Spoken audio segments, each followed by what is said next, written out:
Good morning all of you. बच्चों, आज हम पाठ पढ़ रहे हैं मेघालय का एक गांव माइलिनोंग, जिसके कवित्री हैं अनीता सक्सेना जी।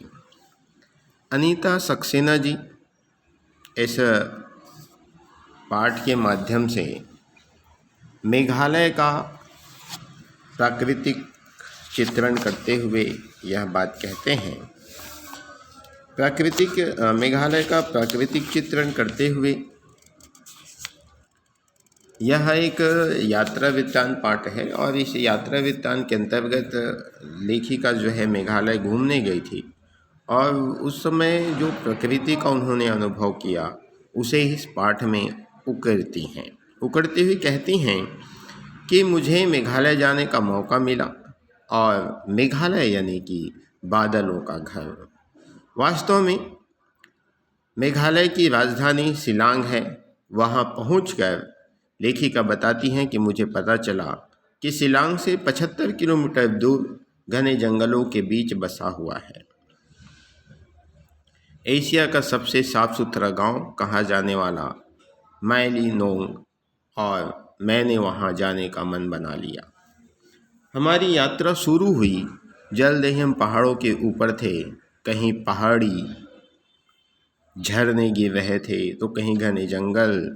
देखने में बड़ा आनंद आ रहा था। लेखिका यह भी बताती हैं कि कुछ ऐसे दृश्य भी देखने को मिला जहां लोगों ने बांस को आधा काटकर उसकी नाली बना दी थी।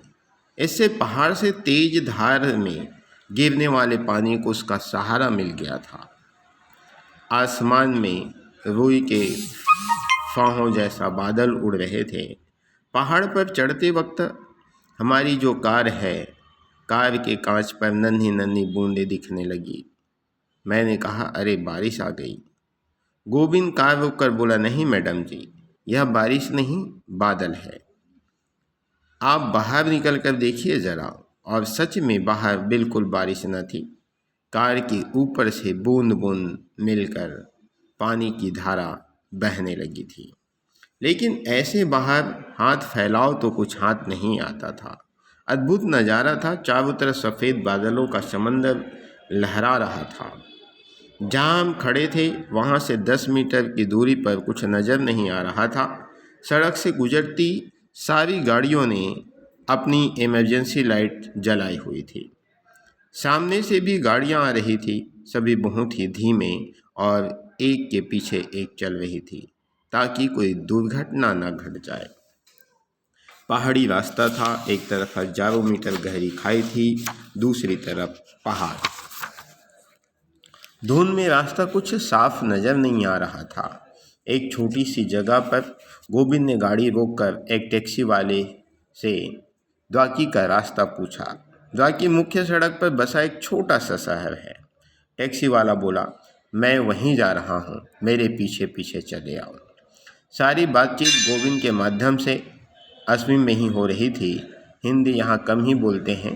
धुंध में हम उसके पीछे पीछे चल दिए। आगे जाकर पोंटोंग नाम की एक जगह आई जहाँ से एक रास्ता द्वाकी जा रहा था और दूसरा माइलिनोंग। वहाँ उस सूमो के ड्राइवर ने गाड़ी रोकी और कांच खोलकर इशारा किया कि इस तरफ चले जाइए, और हमारी गाड़ी वहाँ से 18 किलोमीटर दूर माइलिनोंग की तरफ बढ़ती चली गई। तो बच्चों, आज के लिए इतना ही। धन्यवाद।